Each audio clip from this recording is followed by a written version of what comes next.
The recent events in Washington state, which have destroyed homes and taken lives, are a reminder to us all of the damage severe weather can cause. An article by the Times Leader states that the mud was so bad, crews couldn't get to search areas.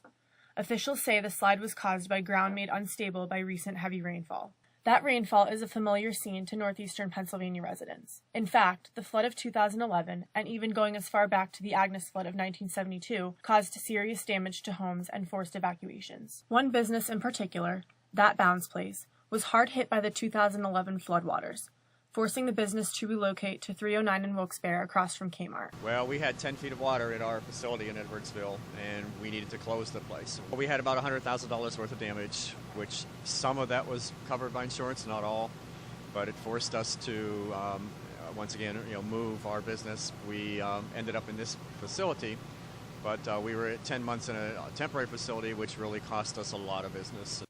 Barnes said this new location has been serving them well. Despite the wreckage from past storms, Executive Director of the Flood Protection Authority in Wilkes-Barre, Christopher Bellman, says there's really no way of knowing what path Mother Nature will take, and that people who live along streams closer to the river need to be cognizant of these areas so they can take appropriate action when there's going to be flash flooding. It's all an act of God. I mean, we can't forecast months out and ahead, but one of the tools that we do use is with the National Weather Service.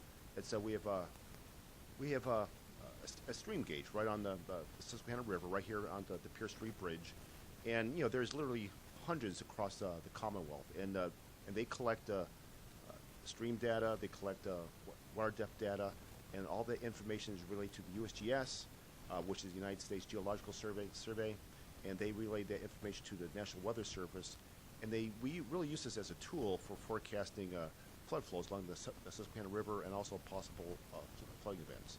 And since the storms that have hit our area, there have been improvements. The flood of September 2011, which was Tropical Storm Lee, the flood protection system held. It's a 15-mile system, extends from Exeter Borough down to Plymouth and Hanover Townships at the downstream end. And although there is some slight damage that occurred to the system, I mean, there has been repairs that have been implemented by the Corps of Engineers. And they were just recently completed last month, and we are back to 100% operational status.